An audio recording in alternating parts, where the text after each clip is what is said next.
खाना नहीं पूछती हमसे। अंबिका निवास में पिछले 40 सालों से रूपा का राज चल रहा था। रूपा के 2 बेटे थे और दोनों ही रूपा की सांस सांस गिनते थे। उन दोनों की शादी हो चुकी थी। किस्मत से रूपा की दोनों बहुएं भी बहुत अच्छी आई थी। पोते पोती भी थे जो कि उतने ही अच्छे और संस्कारवान थे। पर कहते हैं ना, सातों सुख मिलने के बाद भी दुनिया में कुछ लोग होते हैं जो सुखी नहीं होते। 2 थैलियाँ? इतनी महंगाई में इतनी सारी सब्जी कौन खरीदता है? लगता है आज तेरे घर में पार्टी होने वाली है रूपा। अरे काहे की पार्टी, खाना ही नसीब हो जाए तो वही बहुत बड़ी बात है। क्यों भाई, अब तो तेरे छोटे बेटी की शादी हो गई, 2 जवान बहुएं हैं, घर पर काम तो करती ही होंगी। अरे हमारा ज़माना अलग था सुषमा, जब एक अकेली बहू 40-50 लोगों के लिए 3 वक्त की रोटियां बना देती थी और चू भी नहीं करती थी। पर यहाँ तो 2 बहुएं मिलकर भी वॉशिंग मशीन में कपड़े धोने भर में ही थक जाती है। अब क्या ही बोलूं, अपने मुंह से अपने घर की इज्जत की धज्जियाँ उड़ाना मुझे शोभा नहीं देता सुषमा। उन लोगों को हमारे घर की इज्जत की नहीं पड़ी, पर मुझे तो पड़ी है ना। कोई बात नहीं रूपा, क्या करेगी, ये तो आज सभी के घर का हो गया है। रूपा की बात सुनकर सुषमा उसके कंधे पर हाथ रखकर आगे चली जाती है और रूपा अपने घर के लिए निकल जाती है। जैसे ही थैलियाँ लेकर रूपा अपने घर पहुंचती है, उसकी बहुएं भागकर दरवाजे पर आती है और उसके हाथ से सब्जी की थैलियाँ ले लेती है। ओहो, क्या ज़रूरत थी मम्मी जी मार्केट तक जाने की। हाँ, 2-4 लोगों का चेहरा भी ना देखूं, घर में बैठी बैठी बीमार पड़ जाऊं मैं, यही चाहती है ना तू? नहीं, भाभी के कहने का मतलब है मम्मी जी कि अगर आप बाजार गई भी थी तो इतनी भारी थैलियाँ उठाने की क्या ज़रूरत थी आपको? अरे भूख भी लगती है इंसान को, यहाँ तो 9-10 बजे तक नाश्ते का पता ही नहीं रहता, तो बाहर तो जाऊंगी ना। इसी बहाने कोई मेरी शक्ल देखकर 2 रोटी तो दे देता मुझे। मैं समझती नहीं क्या, तुम लोग चाहती हो कि पूरे समाज में मेरा रिश्ता खत्म हो जाए, ताकि जब तुम दोनों मिलकर मुझ पर अत्याचार करो तो मेरी गुहार सुनकर कोई मुझे बचाने भी ना आए। कीर्ति अपनी सास की बात सुनती हुई डाइनिंग टेबल पर पड़े खाली नाश्ते की प्लेट और चाय के कप को देखती है, जो कुछ देर पहले ही रूपा ने खाकर साफ किए थे। सॉरी मम्मी जी, आपको जो सही लगे आप कीजिए। वैसे ना बहुत सारी सब्जियां लेकर आई हैं आप, कौन सी सब्जी बना दूं? अरे सब्जी बनाते तो तुम लोग खुद की मर्जी का हो, इसलिए सारी सब्जियां लेकर आई मैं, किसी बहाने आज कुछ मेरी इच्छा का भी बन जाए। एक वक्त तो आज भाजी बना देना और पाँव में दूध वाले से मंगवा लूँगी। अच्छा याद आया, आज दूध वाले को मैंने पनीर लाने को बोला था, वो लेकर आएगा ही। शिमला मिर्च, गाजर, पत्ता गोभी भी है, रात को मस्त पनीर चाउमीन बना देना। चाउमीन से आपको कब्ज़ नहीं हो जाएगी मम्मी जी? रात के वक्त पच तो नहीं पाएगा चाउमीन। यही तो बात है, यही बात है, यही कह रही थी मैं। 100 बहाने है तुम लोगों के पास, दुनिया भर की सब्जियां ले आई आज मैं, तो अब चाउमीन में बुराई निकालने लगी तुम। खाना मांग लिया, यही गलती करती ना मैंने। अरे बहू, क्या बुरा किया था मैंने तेरा। ये कहती हुई रूपा जोर जोर से रो रो कर चिल्लाने लगती है। उसकी आवाज़ सुनकर उसके दोनों बेटे प्रवीण और राजेश अपने अपने कमरों से बाहर आते हैं। क्या बात हो गई माँ, आप रो क्यों रही है? सीमा क्या हुआ, मम्मी इस तरह से क्यों रो रही है? अरे मुझे तो खुद समझ में नहीं आ रहा कि मम्मी जी को क्या हुआ अचानक। क्या होगा बेटा, इतने संघर्षों से अपने दोनों बेटों को पाल पोस कर बड़ा किया और किसी पराई लड़की के हाथ पे सौंप दिया, उसे के बदले ये आंसू रिटर्न गिफ्ट में मिल रहा है मुझे। एक बार कुछ खाने को बनाने बोल दिया तो मुझे 100 सवाल पूछे जा रहे हैं कि इस घर में क्यों खाना है, क्या खाना है। पर सही भी है, अरे क्यों ही मैं खाने का मन बनाऊं, मेरी बहुओं के लिए तो मैं हूँ कितने दिन की, खाकर भी क्या कर लूंगी। ये सब मैं क्या सुन रहा हूँ कीर्ति, किस चीज़ की कमी है तुम्हें इस घर में? सब तो दिया है मैंने, ऐसा भी कि नहीं कि तुम्हें सब कुछ खुद करना पड़ता है, भाभी भी है साथ में, फिर भी मम्मी को खाना भी नहीं पूछ पा रही हो तुम। और कुछ इस तरह पूरे घर के माहौल को रूपा खराब कर देती है। कीर्ति और सीमा करती भी तो क्या, वो दोनों अपनी सास की इस नेचर से अच्छी तरह वाकिफ थी। माहौल को ज़्यादा बिगड़ता देख दोनों चुपचाप किचन में चली जाती है। दोनों किचन में जाकर एक दूसरे से अपना मन का दुख कहना शुरू करती है। रोज़ की तरह फिर वही तमाशा, मेरी बहुएं मुझे खाना नहीं पूछती। हाँ भाई, खाना नहीं पूछते हम, अब तो हवा पर ही जिंदा है ना। इतनी दिव्य शक्ति दी है भगवान ने आपको कि आप पानी पीकर और हवा खाकर पिछले 10 सालों से जीवित हैं। अरे धीरे बोलना, अगर बाहर किसी ने सुन लिया तो जो लड़ाई जरा थमी है ना, इस बार दोगुनी तेजी से शुरू हो जाएगी। पर ये तो गलत बात है ना भाभी, जब देखो मम्मी जी सभी के सामने ये कह देती है कि हम उन्हें खाना भी नहीं पूछते। अरे भगवान जानता है हमारा चिंटू 5 साल का होकर भी इतनी बार नहीं खाता जितनी बार हम मम्मी जी को खाना पूछते हैं, और वो भी ना पेट भर के खाती भी है। सुबह ही मैंने उन्हें 4 रोटियां खिलाई है और सब्जी भी उनके मनपसंद की थी। उसके बाद भी वो लोगों को पकड़ पकड़ कर कहती हैं हम उनके मनपसंद का खाना नहीं बनाते। अरे पर हम कर भी क्या सकते, किसको बोलने जाए? इस घर में हमारी सुनता ही कौन है? हमारे पति तो अपनी माँ के पल्लू से बंधे हुए हैं, वो तो कभी हमारी बात मानेंगे नहीं। दूसरे हमारे ससुर जी जो कि शादी के दिन से ही रूपा दीदी के कहे पर चलते जा रहे हैं। अब इन सबको बर्दाश्त करने के अलावा हमारे पास कोई दूसरा चारा है भी तो नहीं। तभी दरवाजे पर दूध वाला अजित पनीर लेकर पहुंचता है। भागते हुए रूपा दरवाजे पर जाती है और अजित से पनीर लेकर उसे ऐसे देखने लगती है मानो रूपा को कितने सालों से पनीर खाने को ही ना मिला हो। क्या हो गया माँ जी, इतने गौर से कहा देख रही है आप? पनीर तो हम एकदम अच्छे क्वालिटी का फ्रेश छने से बना कर लाए, खाकर देखिए फिर कल बताइएगा कैसा लगा। अरे क्या बताऊंगी बेटा, ये पनीर मेरे नसीब में थोड़े ना आएगा। मेरी बहू खाने को पूछती भी कहाँ है मुझसे। कहा माँ जी, दोनों भाभी आपसे खाने को भी ना पूछती। देखकर तो नहीं लगा था कभी। कोई नहीं बता सकता कि बाहर से दिखने वाली इतनी सीधी भाभी अंदर से ऐसी होगी। ए भगवान, सुनकर ही रोंगटे खड़े हो जाते। भगवान न करे कहीं मेरी बीवी भी ऐसी निकल आए। कुछ समय गुजरता है और हद तब हो जाती है जब सीमा की ननद उसे फोन करके कहती है, मैं कभी आप लोगों के बीच में बोलना नहीं चाहती थी भाभी, पर कम से कम भगवान का तो डर रखिए। इस उम्र में बूढ़ी सास को इस तरह प्रताड़ित करने में आपको शर्म नहीं आती? कृति बिल्कुल सही थी। मम्मी जी ने तो हद ही कर दी है। काम वाली, दूध वाला, अब दीदी। कल को पता चला मेरी माँ को भी फोन लगाकर मेरी चुगली कर दी मम्मी जी ने। अब मैं बर्दाश्त नहीं करूंगी, इस समस्या का हल तो निकालना ही होगा। और अगली सुबह सीमा और कृति अपनी अपनी बैग पैक करके मायके जाने के लिए तैयार हो जाती हैं। ये एक साथ कहाँ जा रही हो तुम दोनों? वो क्या है ना मम्मी जी, हम दोनों ने सोचा है कि अपने पाप धोने गंगा स्नान पर चले जाएं। इस उम्र में अपनी सास को हम खाना तक नहीं पूछते। छी छी छी छी छी, न जाने हमारी बुद्धि कहाँ चली गई थी। कल जब दीदी का कॉल आया तब भाभी को एहसास हुआ कि क्या पाप कर रही थी। रात को तो भाभी का मन ग्लानि से भर आया और फिर मुझे भी ये एहसास हुआ कि क्या पाप कर रही थी मैं। इसलिए मैंने सोचा कि इस पाप को धोने क्यों ना हम हरिद्वार चले जाएं। 3 महीने के लिए हम हरिद्वार जा रहे हैं। हमारे पीछे से आप दीदी को फ़ोन करके बुला लीजिएगा। 3 महीने तो वो घर संभाल ही सकती है ना मम्मी जी। संभाल ही सकती क्या होता है कीर्ति? दीदी तो बेताब है इस घर को संभालने के लिए।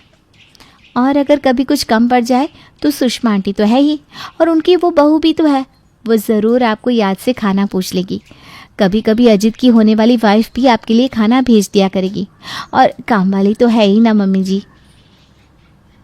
अब काम कोई भी करे, सबसे ज़रूरी तो आपको खाना मिलना है ना मम्मी जी? ये सुनते ही रूपा के तो होश उड़ जाते हैं। ये दोनों चली गई तो मेरा क्या होगा? मेरे तो खाने के लाले पड़ जाएंगे। अरे बहू, मैंने कभी ऐसा कहा क्या कि मेरी बहुएं मुझे खाना नहीं पूछती? अरे ये तो लोगों को मसाला चाहिए तो तिल का ताड़ कर देते हैं।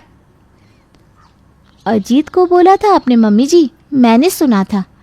अरे तो इतना बात को पकड़ेगी तू? उम्र हो गई है बेटा मेरी, वो भी तो देख, कुछ ना कुछ बोल देती हूँ मैं। अब चल बोल भी दिया तो अब मैं मान रही हूँ ना अपनी गलती। अब भूल जा सब कुछ। और मेरे लिए पनीर चाउमीन बना दे। हाँ बेटा। कीर्ति, मम्मी से खाना याद से पूछ लेना। घर के कुछ रिश्ते सीसीटीवी कैमरे जैसे होते हैं जिनका काम सिर्फ अपनी निगरानी करना होता है। अब कैमरा तो बस देखता है, लेकिन ये रिश्ते वाले कैमरे जो होते हैं ना, वो निगरानी के साथ साथ आग भी लगाते हैं। कैसे? देखिए जरा। दीदी क्या बात है, इतनी सुबह सुबह कहाँ जाने की तैयारी हो रही है? अरे तुम्हें कितनी बार कहा है, जाने से पहले पीछे से टोका मत करो। अरे गुस्सा क्यों करती हो दीदी, बस पूछा ही तो है। आप तो ऐसे बोल रही हो जैसे आपकी कोई चोरी पकड़ ली हो। चोरी? चोरी नहीं करती मैं। तू ना ज्यादा नाक ना डाला कर मेरे काम पर। अपने माँ बाप से मिलने घर जा रही हूँ। और कुछ? अरे तो ऐसे बोलो ना। मम्मी जी देखिए ना, दीदी से आजकल कुछ भी पूछो तो कैसे गुस्सा करती हैं। और मुझे जाने से पहले तेरी परमिशन लेनी पड़ेगी क्या? कल की आई छोकरी, ये मत समझना तेरे जाल में आ जाऊंगी मैं। मुझे नहीं तो दीदी कम से कम मम्मी जी को तो बता दीजिए।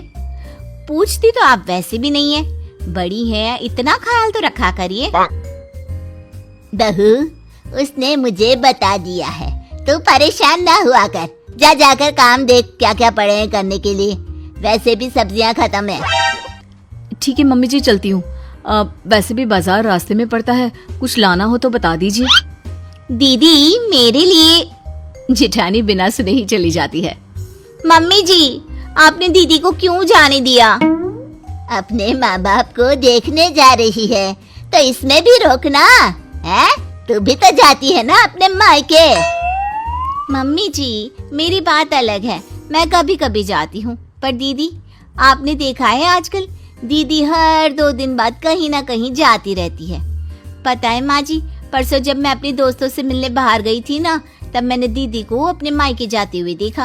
और आज फिर जब 2 दिन पहले मायके गई हुई थी, तो आज कहाँ जा रही है? जो तू बोल रही है क्या वो सच है? हाँ माँ जी, बिल्कुल सच। ये देखिए, मैंने फोटो भी ली है, देखिए। शाम को जेठानी घर आती है। बहू आ गई अपने मायके से? हाँ मम्मी जी, आपको तो पता है ना, माँ पापा आपको बहुत याद कर रहे थे, इसीलिए इन्होंने आपके लिए ये बनारसी साड़ी भेजी है। अच्छी है ना? बहुत अच्छी है। जेठानी अंदर चली जाती है।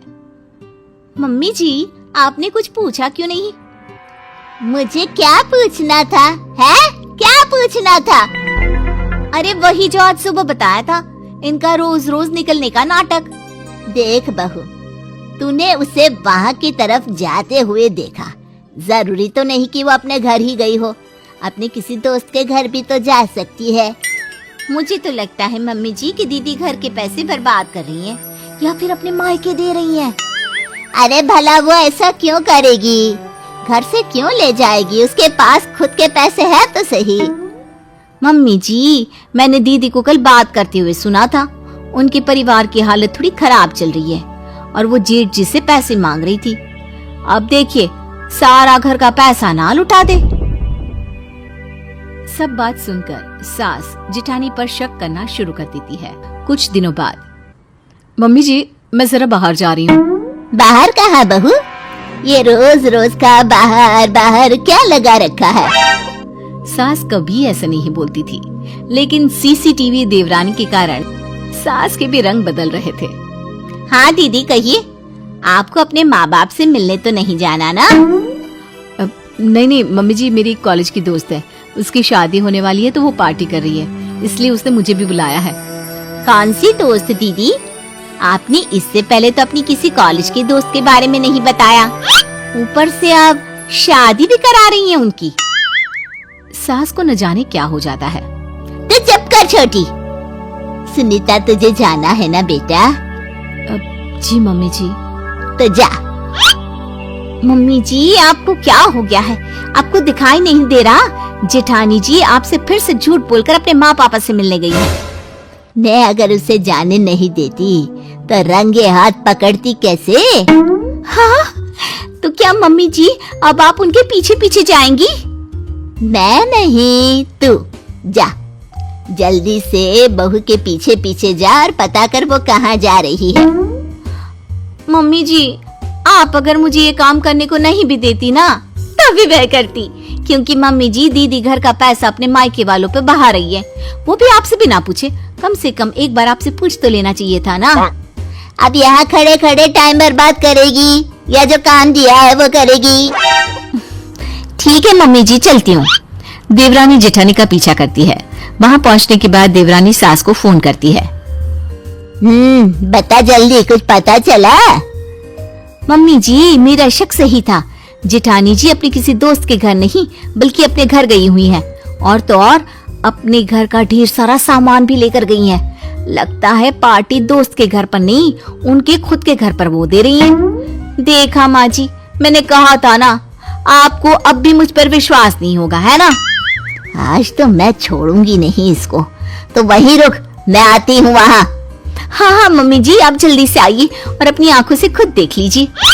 सास और देवरानी मिलकर जेठानी के घर पहुंचते हैं। जैसे ही जेठानी दरवाजा खोलती है, अब मम्मी जी आप यहाँ अचानक से? अगर दीदी अचानक से नहीं आते तो कैसे पता चलता आपके इस दोस्त के बारे में? लगता है आपका दोस्त आपके घर पर ही रहता है। बहू, तूने हमसे झूठ क्यों बोला कि तू?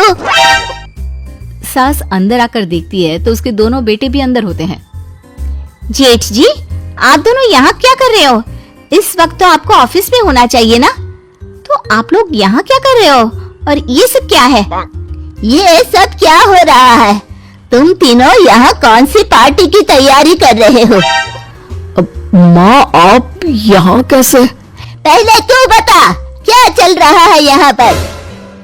वो माँ, कुछ ही दिनों में आपका जन्मदिन आने वाला है ना, और हम लोग ने कभी आपका जन्मदिन नहीं मनाया, तो इस बार भाभी ने सोचा कि हम सब मिलकर आपका जन्मदिन मनाते हैं और इतने सारे सालों का गिफ्ट इस जन्मदिन पर दे देते हैं।